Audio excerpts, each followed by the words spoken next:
Considering the way that Hollywood is just going right now, which is pretty much down the toilet, it isn't really hard to just, do other things. There are a lot of other things we could watch or play or do besides watching movies and going to the movies, of course, even though those are the best and the most fun things we should be looking forward to doing with friends. It's just not so fun anymore, because whether it's TV shows or movies, everything's getting changed, everything's getting just bastardized. It's horrible, and I'm a fan of many things.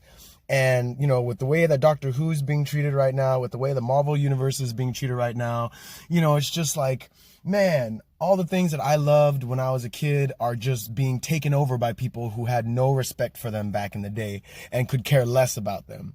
And one of the biggest alternatives, obviously, to movies is video games. And video games are something that, have just been, it always was a young boy thing, all right? Like, we can beat around the bush all we want and say that women, have always been video gamers, but it's just really not that true, because young girls back in my day in the 90s weren't really into games. They were more or less into magazines and going out with friends, less necessarily not sitting in front of a TV, and with the way that Hollywood and movies are going, it's not hard to see how that is also bleeding into video games. It's unfortunate, but it is true. A lot of streamers and Twitch affiliates and people like that are like going up and trying to act like they've been gamers all their life when they really haven't. They're just doing it for money, or they're doing it for clout or whatever.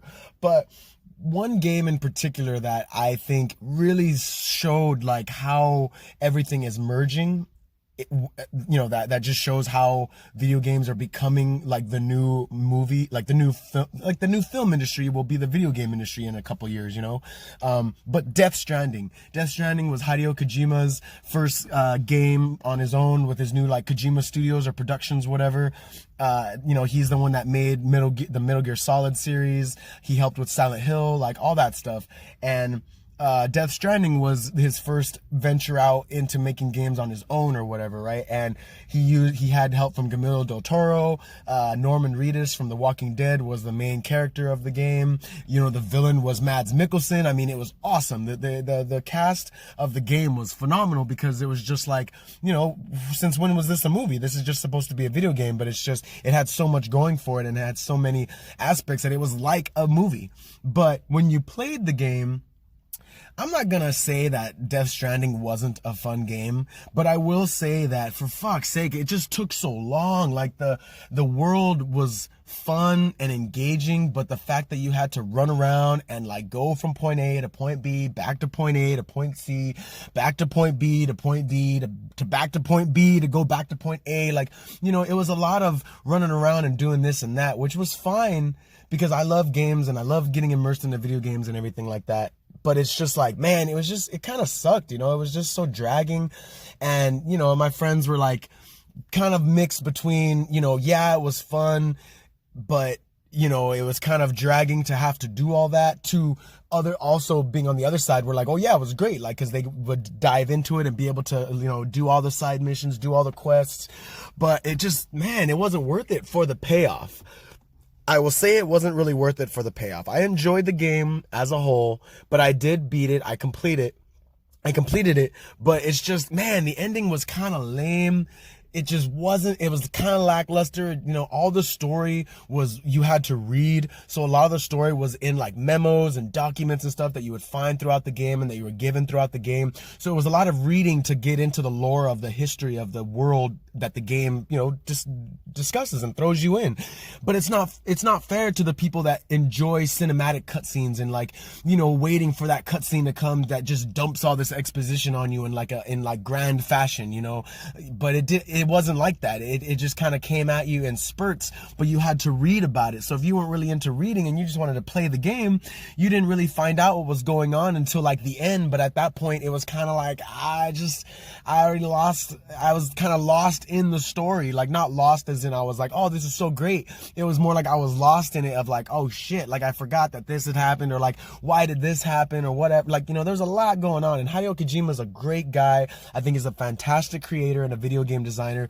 But it's just, I know he had like free range and he just wanted to like make this, you know, unique experience. But the fact that it was so realistic, the fact that it had such great cutscenes, or like, you know, graphics and all that shit, having the cast and Guillermo del Toro in it. I mean, there wasn't that much in it that really jumped out at me that was like, wow, look at this game, you know, like, look at this, look what's happened, oh my god, revelations, twists, the contrivances, nothing like that. It was just kind of like, oh, this is the story. And yeah, you're Norman Reedus. And the funny thing is, like, Norman Reedus as a character, as like an actor, like, he has this like kind of bland personality. Like, no offense to the guy, but like, you look at him, he always has like the basic look, like he just like smoked a blunt or two and he's just kind of gone. But so his character's take on everything is kind of how you feel. Like, you're just kind of like, all right, I gotta go here now, shit, all right, oh, I gotta go here now, shit, all right, this is happening now, all right. Like, you know what I mean? Like, it wasn't as engaging as the trailers and, you know, the game was supposed to be and made out to be. I mean, you know, Hideo Kojima, everyone knows the guy, everyone praises the guy, so it's like everyone was ready. And it's just, when you play it and you finish the game, especially not doing half the background stuff and half the side missions, if you just go through like the basic game and the basic missions, I mean, it does not feel like it was that great of a game.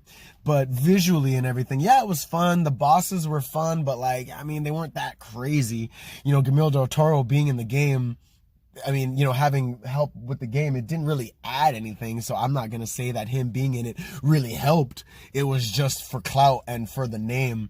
But, you know, again, respects to Hideo, because I'm not meaning to bash this game. My point is that movies are turning into video games, and video games are being taken over already by just people who don't care about video games, who never really cared about video games. So even though the movies are going down the toilet, it is crazy that video games are going to get better, like Death Stranding, because it was fantastic. It was a fantastic experience. I just wish it would have been better. I'm glad I bought the game. I hadn't bought a game in years, and I'm glad I bought that game. Just, you know, I wish he would have continued Silent Hill PT, but that game just showed me that this is where video games are heading. They're going to have these great cutscenes. They're going to have all these characters, all these actors in them where you're like, oh my God, you know, like Keanu Reeves being in Cyberpunk. Whoop-de-doo. They're making the new Matrix game. Whoop-de-doo. We had Enter the Matrix. You should have fucking put Keanu Reeves in it then, but you didn't, you know. I think he was in it. I don't really remember. I know you play as that. I know Jada Pinkett was in it. Jada Pinkett Smith was in it because she came back as Noemi or whatever. And the one guy that was Ghost was in it. But for the most part, you know, I think Lawrence Fishburne might have actually been in it, or his voice was in it. But yeah, you know, and I think they did make a Matrix game. Yeah, they did make a Matrix game where you play as Neo. I never played it. It looked kind of whack, but I mean, they're making a new one. So, I mean, shit, unless it has Grand Theft Auto sensibility where you can just have full free roam, I don't know. The game doesn't even they're not even going to talk about it till like December 9th. It's not even here yet, you know? So, but I don't know. Again, it's just, I know there's a lot, this topic was kind of muddied, but it's just, I can see how, you know, if people are going to be complaining this much about movies and how our old films are being, you know, tarnished and like they don't care about the source material or whatever for the films, I can only imagine how it's going to have an effect on the gaming community when so many people are like all of a sudden gamers that never were. You know, and it's like, you know, people always want to talk shit on gamers or on basement dwellers, but you got to realize the minute you start messing with those people's loves and those people's things that they actually cherish, when you start messing with the things that made them basement dwellers, that's not cool, man. That's when you're just gonna upset a whole nother class of people. You're gonna upset a whole nother generation of people that are like, nah, you made fun of me for liking this, and now you're gonna like it and say that it's like the bestest thing ever because the lead character is like gay all of a sudden, or like whatever. Like, it's just like not cool. You cannot put ideologies into video games. You can do it to movies all you want, but video games, there's a whole nother ball game, because it's not the same. It's not the same. It's just my opinion. It's just my thoughts, but I do not think it's the same.